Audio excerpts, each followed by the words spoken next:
Welcome back to the Blue Review. On today's episode, I'm going to be giving you 12 of what I think is some of the most overlooked movies of 2025.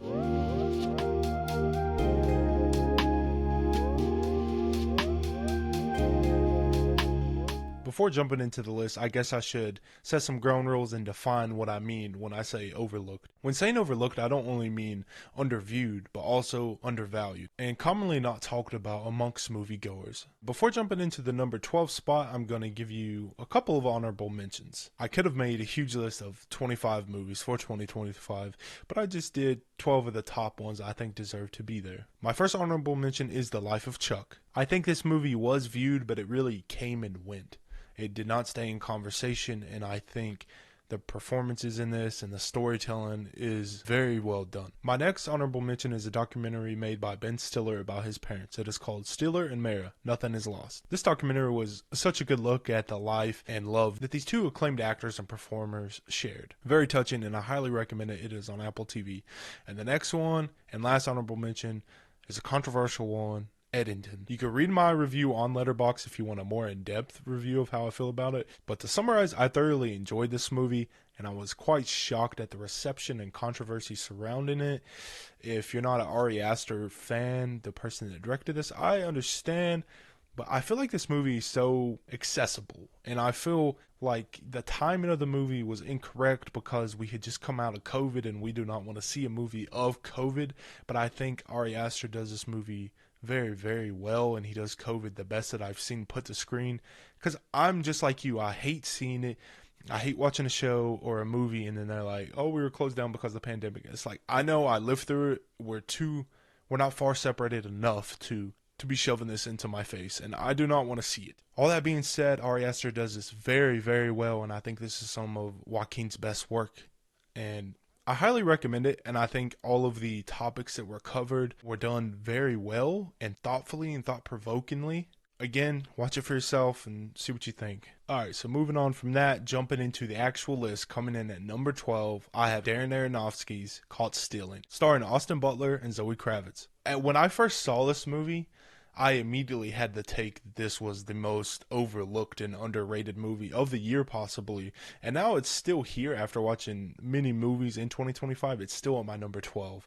I think Austin Butler is such a blast in this movie. His chemistry with Zoe Kravitz is bar none. This is not Darren's most risky movie by any means, or like groundbreaking, chance-taking movie, but it is super accessible to the public. That being said, it still has some really, really great twists and turns that caught me off guard many times, and being in a theater watching movies so often, that has become more of a rarity. You're not always getting caught off guard, and you're able to predict movies more so. So when you are genuinely shocked and a twist and a turn works on you, it is really a blessing. But all that being said, I really found Caught Stealing to be a pleasant surprise, and you can now watch this movie on Netflix. It's skinny boy. You know you're gonna upset her.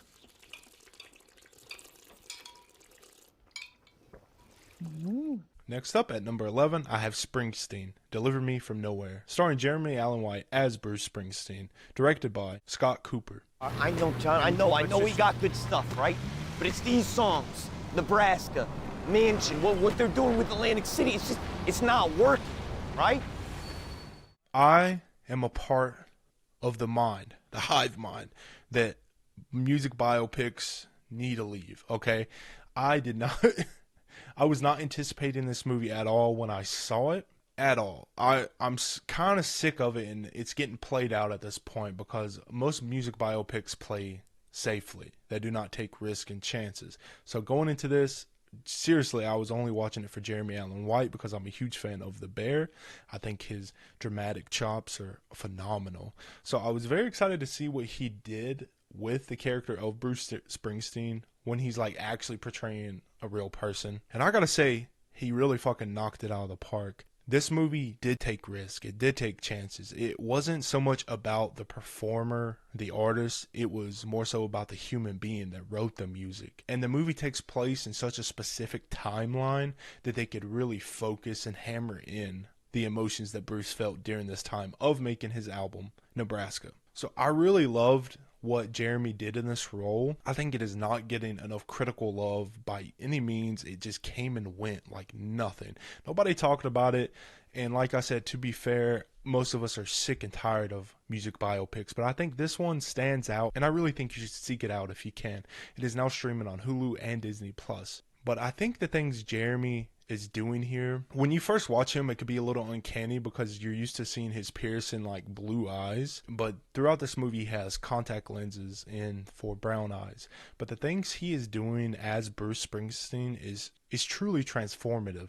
Just his little mannerisms make all of the difference. Next up, at number 10, I have A Big Bold Beautiful Journey, starring Colin Farrell and Margot Robbie, directed by Kaganada. I think I'm saying that right. I'm sorry if I'm not. I am in such a minority of loving this movie. I truly adore this movie. I think mostly everyone that I talked to about this movie, it did not click and resonate for them in the way that it did for me. Going into this movie, I had heard how boring and how dragging it is throughout the runtime, and I had the complete opposite experience. During the entire 109-minute runtime, I was elated and glued to the screen. It's just who we are. That's who we were. It doesn't mean it has to be who we are, Sarah. I mean, this whole journey, I think it's a chance, you know, for us to be open. I mean, life is better when you're open.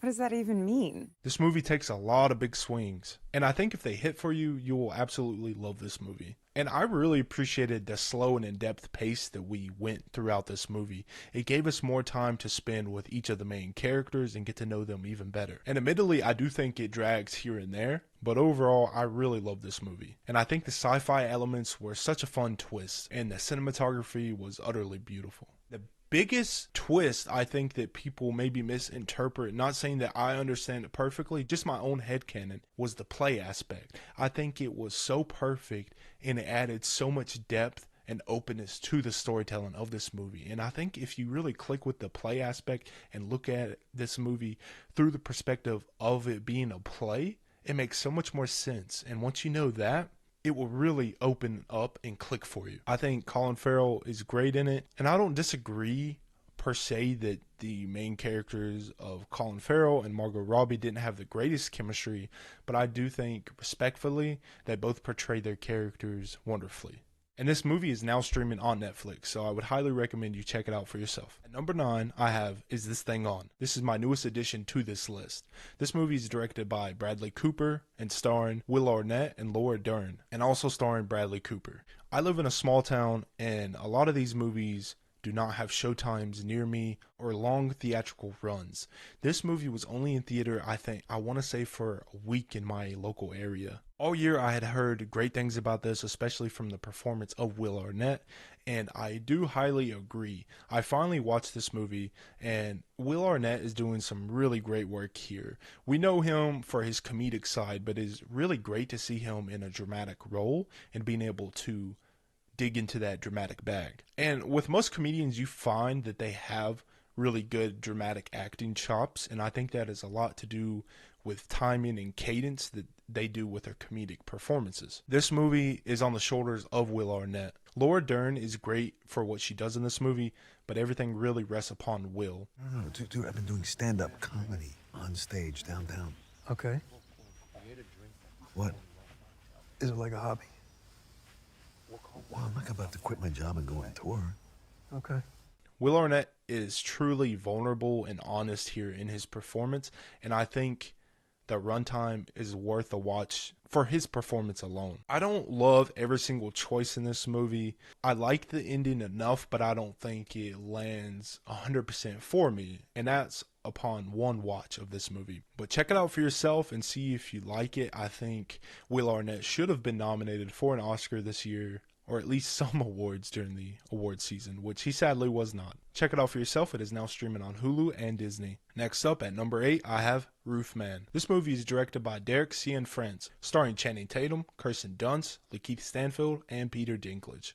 Let me tell you, Roofman was the surprise of the year. I was going on a big trip, and I was very disappointed in going because this movie was just about to come out and I would not be able to see it until I returned from my trip. And the whole time I was there, I was so happy, had a great time, but I kept thinking about Roofman. I was like, I gotta see Roofman. I gotta see Roofman. So I think it was the day or the day after I returned from a very long 2-week trip that I went to see Roofman. I think it surprised a lot of people. Going into it, they kind of marketed it as a comedy, and maybe that was to get more people to go see it. Because in my theater alone, I had a bunch of families watching it, and what we really got, it was comedy, but it was a lot of drama and thriller storytelling. Okay, now I'm gonna say a polite and cheerful good morning, and then you guys say it back. Good morning. No, Dwayne, after I say it. That's how that works, okay? Now, good morning, team. Good morning. Yes, perfect. I think Channing Tatum is one of the most overlooked and undervalued working actors today. I think this is genuinely in contention for maybe his career best performance ever. And he has given us such solid performances throughout his entire career, whether it's comedy in 21 Jump Street or drama in Step Up and The Foxcatcher, even giving psychotic performances in movies like Blink Twice. I think his range is super vast, and I think he is almost akin to a Ryan Gosling, who could do comedy and comedy timing so effortlessly, but also get into that dramatic bag when needed. High five, yeah, that sounds good. Yeah, I'll be there. You there? Are you okay? I can hear you breathing. I love you, John.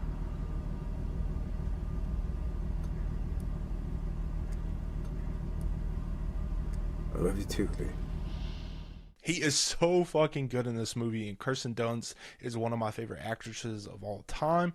I love her so much, and they really play well off of each other. It is non-stop chemistry between them during the entirety of this runtime, and for the longest time, it was my number 2 movie of the year. I loved it since I saw it. I have it a 4.5 out of 5. It delivered on everything I think that it was trying to do. It had so much heart. It had very well written romance and dialogue, and it also had like really good action thriller adventure in the mix as well. And not only that, I think it looked beautiful the way that it was shot, and that's what surprised me the most going into it, because I knew we were going to get great performances and storytelling, but I did not expect it to look so nice, and the framing of everything was just beautiful. And I hope, like I said, you give it a shot for yourself. This movie is currently streaming on MGM Plus, Paramount Plus, and Amazon Prime Video. After that, number 7, I have Sacramento, directed by Michael Angarano, also starring Michael Angarano and Michael Cera. Sacramento.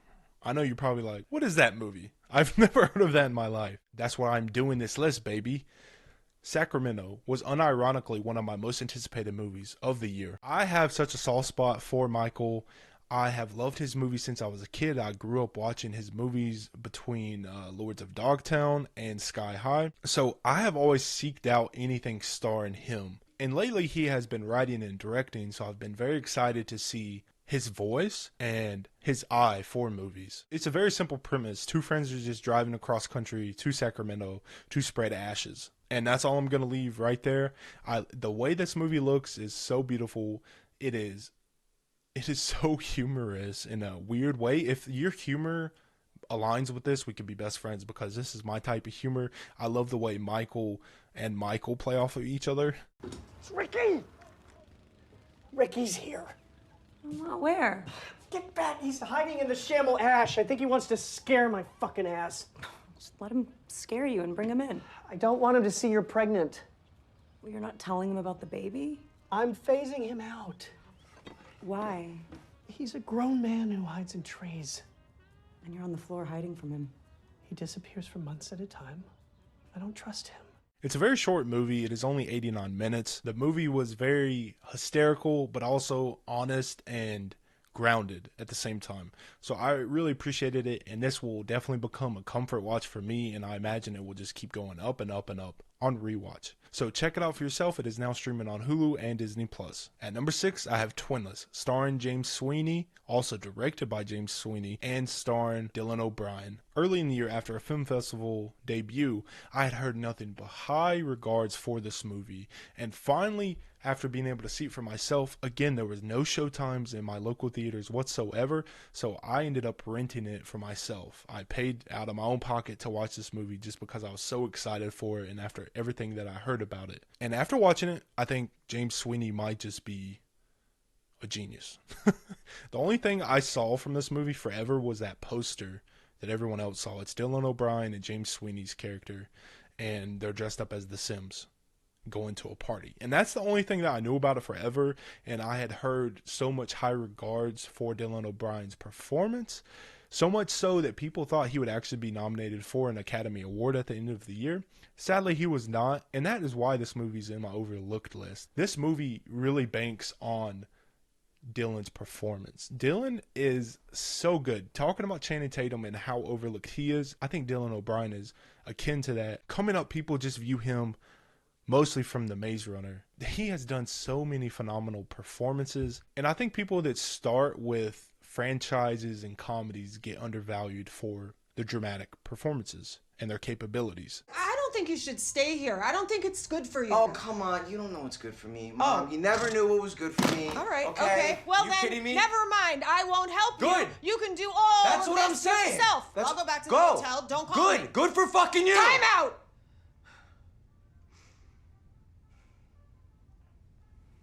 Roman, you need help. You need help. 2025 was the year of playing multiple characters in the same movie, and Dylan O'Brien is no slouch in that regard. He plays his own twin in this movie, and he does it so perfectly, and one of the best in the entire year. This movie is very heartfelt. It is at times creepy, and at times very, very sad.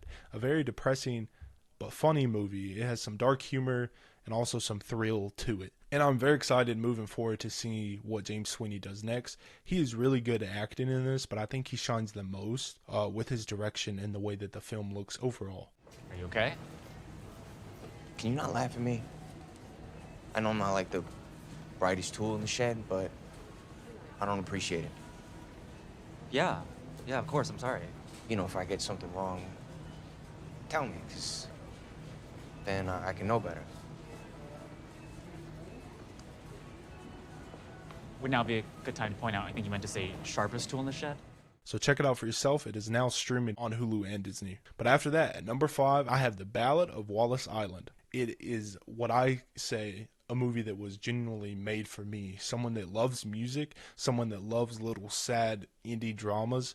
This was just so perfect. It is full of so much heart and has one of the best performances of the entire year, in my opinion, with Tim Key portraying Charles Heath. This movie is about love. It is about passion. It is about regrets and hopes for the future and hopes of rekindling something that was lost so long ago and trying to carry on a memory of those that you love that have passed on. After watching this movie, it immediately went into my list of comfort movies. I have a huge list of comfort films. Anytime I'm feeling bad, had a shitty day, and need a hug, I immediately put one of these movies on it. And this movie went right into that list. It is such a feel-good movie. It is sad at times, but it has very quirky, like English type humor. But it is so uplifting and hopeful and just warm at the same time. This isn't where the gig is. Well, you're half right. It is where the gig is. Where will the audience be? Oh, no, you just concentrate on what you do best, playing your wonderful music. And I'll concentrate on what I do best, sort of sitting on a pallet. It's truly a beautiful movie that I think is so underrated and overlooked for the entire year. And it also has one of my favorite posters for the entire year as well. The Ballad of Wallace Island is directed by James Griffiths. It is beautifully shot, beautifully captured. It is so good at portraying the quiet moments, the funny moments that aren't supposed to be funny with heartbreak. And it has such beautifully originally written songs for the movie and score. Overall, I really, really love this movie, and I seriously highly recommend you check this movie out. You can now watch this movie on Amazon Prime Video. At number 4, I have Lurker, directed by Alex Russell. Holy shit. This movie... Look, if you know me, I do not like horror movies whatsoever. I do like a good thriller, but from the previews, I thought this movie was going to be more intense than it was and also a lot more scary. The character is scary and weird as fuck, but it is not like horror. You know what I mean? It is more of like a thriller. So I put it off for a while, and then I finally caved and I rented it and watched it blown away. I loved it so much. I streamed this one on MUBI. I think is how I say it. It's either MUBI or MUBI, but I streamed it on there. And after watching it, immediately I went back and rewatched it. It is just one of those movies that linger in your head. I did start rewatching it for a third time about a month ago, and I just love it so much. The characters, the actors are so well done, and the scenes are so well written, and the way that it is captured with that aspect ratio is just chef's kiss, beautifully shot and captured. I love the way that it looks, the lighting, the framing, the grain in it. It's just very beautiful to look at. But this movie truly shines in its performances. This movie stars Archie Madekwe as Oliver and Theodore Pellerin as Matthew, the psychotic motherfucker of the year. He is so convincing in this role, dude. And the chemistry between Matthew and Oliver is some of the best dynamics that we saw the entire year. They play off of each other incredibly well. Oliver has these eyes that are like so inviting, and you want to hold on to everything that he says, and you immediately trust him. And then opposite of that, you have Matthew, who has these piercing dead eyes. You latch onto what he's doing, but you also know you can't trust this guy. But it's like, hold up, he might actually know what he's talking about. No, wait a minute, he might kill me. This is Alex Russell's debut feature film. I mean, who the fuck does that? He hit a home run, I think, on his debut. He wrote on this movie, he directed it, and it is so beautifully captured and well done. And the more I think about it, the more I like it. It has really just landed for me in a way that I did not anticipate, and it just keeps climbing up in ranking overall for the year for me. And as I said, you can stream this one on MUBI now, and if you like psychological thrillers, really good pop music, this movie is for you. It also has some nice dark comedy and some really chilling scenes. Okay. And I really think Archie Madekwe and Theodore Pellerin are some two upcoming actors that are really ones to watch out for. So that being said, moving on. At number 3, My Heart, Rental Family, directed by Hikari, starring Brendan Fraser. Just like many people, I grew up watching Brendan Fraser, either in Rocky Bullwinkle, George of the Jungle, The Mummy, Journey to the Center of the Earth, and much more. I have always had this fond akin for Brendan Fraser, and I'm so ecstatic of this comeback that he has been having lately after The Whale. But man, let me tell you, this movie was, for me, perfection. I love this movie so much. I think it was done a disservice of its release schedule. This was literally released, I think, the same exact day as Wicked for Good. Now, Wicked for Good didn't do buku box office numbers as Wicked Part 1, but still, that was literally the only movie people were going to see. I went opening day, and I was the only person in my entire theater watching Rental Family. From the very first start of Rental Family, I knew this movie would be for me. The score kicked in. Brendan Fraser was doing unbelievable work with his eyes. I think Brendan shines so strongly with his heart. His heart is first when he acts, and even when you watch interviews of him, you just know this man is so kind and sweet and gentle in real life. But that comes across screen, and that I feel like is very rare. He's like this big teddy bear that we all grew up loving, and he can still do it.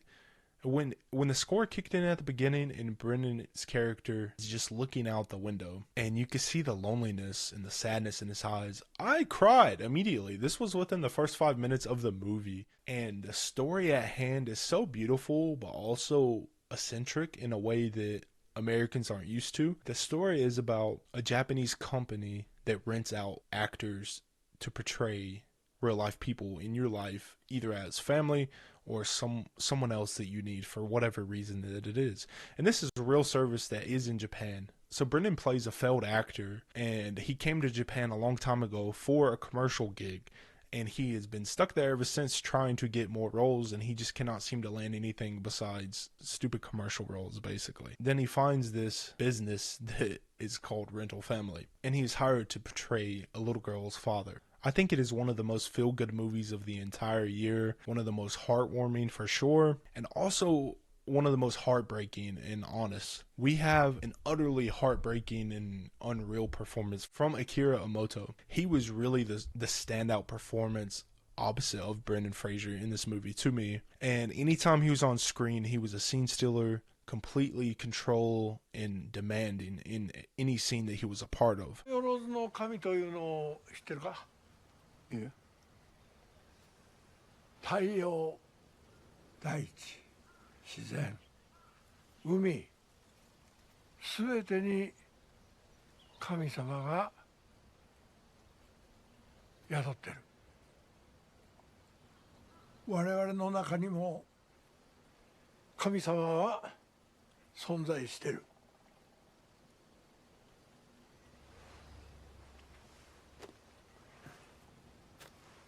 And I do not think it is a perfect movie. I gave this movie a 5 stars immediately after watching it. Like, admittedly, I think the ending of this movie is very clean, and I'm not one that loves that all the time, where everything is wrapped up so neatly. There's nothing to guess. There's no guessing for your mind, like, what happens to this character after. But that being said, I think for Rental Family, it works very nicely to actually have a happy, wrapped up ending. And after watching it, I was really hoping this would cut through the noise that was Wicked for good, but sadly it did not. Not many people saw this movie to my knowledge. Nobody really talked about this movie, and it is one of my favorites of the entire year. It is in my top 5, and it is also now streaming on Hulu and Disney Plus. So please, please go check this movie out. It's my heart in this movie. I love this movie so much, so much. And tonally shifting.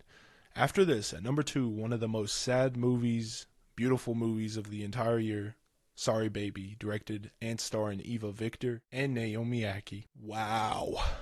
After watching this movie, I was just utterly blown away. I think it is easily one of the best written scripts of dialogue that I've seen in forever. I was just so blown away by this movie. Eva Victor, I think, is literally a genius. I think she directed one of the best movies of the entire year.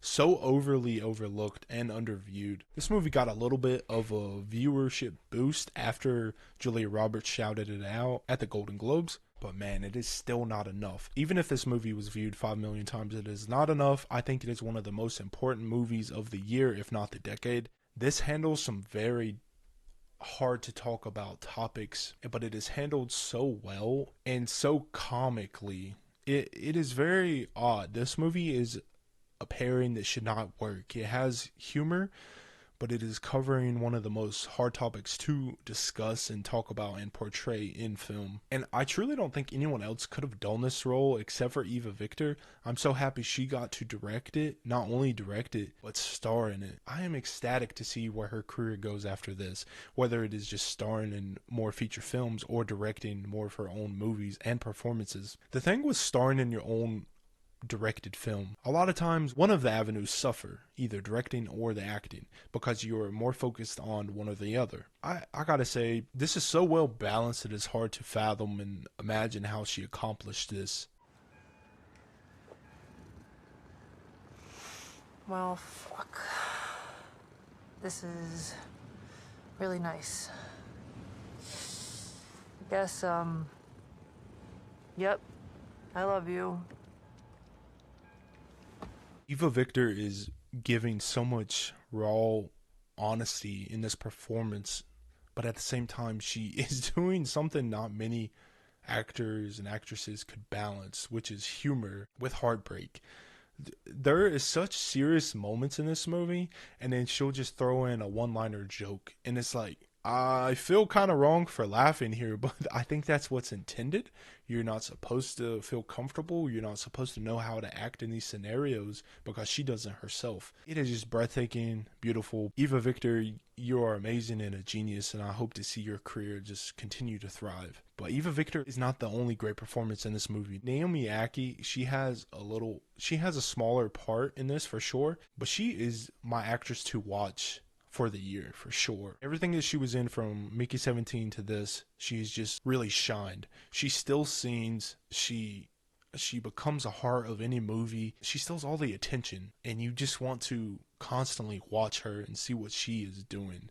She's so good at every little subtlety that she does, so I'm very excited to see what she does from here as well. And I think this is one of the most important movies on this list. I think everybody should watch this movie, and you can now watch it on HBO Max. So please go check this one out for yourself.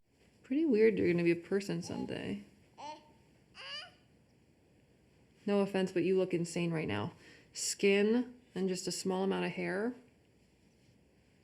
Don't worry. Won't be like that in a little.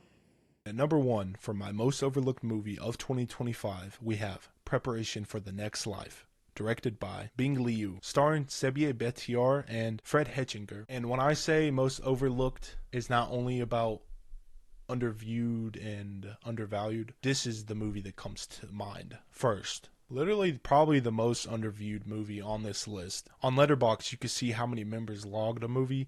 This movie is currently sitting at 3.1 thousand members. That is abysmal.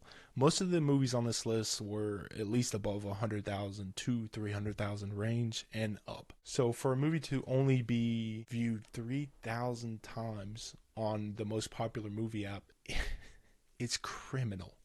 This movie is currently on Amazon Prime, and that is finally how I was able to see it. I am a really big fan of Fred Hetchinger. He has slowly been building a really impressive filmography over the past few years. He has starred in some of my favorite movies from the past few years, including Nickel Boys and Thelma. This movie, though, really sits on the back of the story and the performance of Sebia Betiar.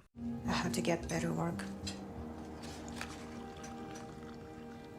I had to do it myself. I got you. But you have your whole life ahead. I don't want to take advantage. I don't see why it can't work out. There is so much heart and love put into the ink on these pages, and it just bleeds all over the screen. It is truly one of the most beautifully captured movies for the entire year. It's one of my favorite movies of the entire year. It can be a very difficult watch, though. It's so honest, almost too honest in dialogue. Nothing feels like a performance. It feels like a real person that is in crisis. This movie follows Sebia's character Aish, who is an immigrant struggling to find her way and to legally work and make enough money to survive, and not only that, but live her life.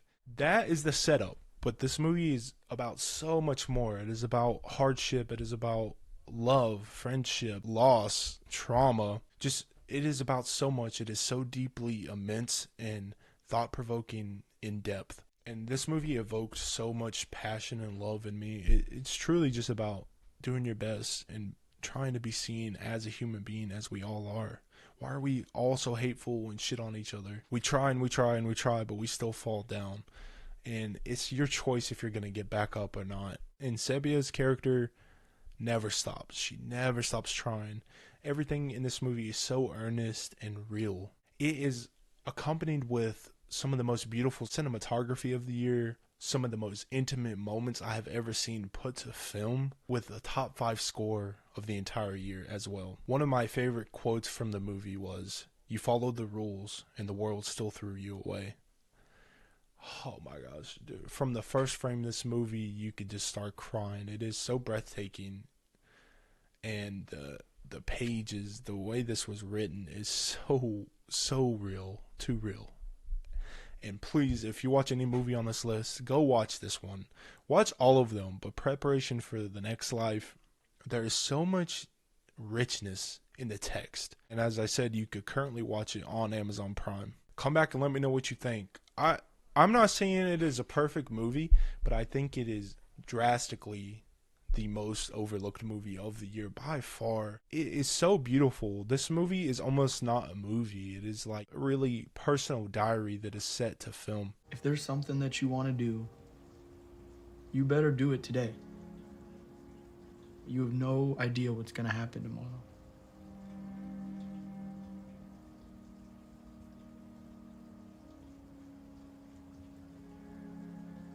Just think about it. Thank you again for watching. Let me know your thoughts below. If I missed anything, there was some when I was going through this that I thought of last minute, so I know I missed some. And I can even do a part 2 if need be. But thanks again for watching, and this has been another Blue Review.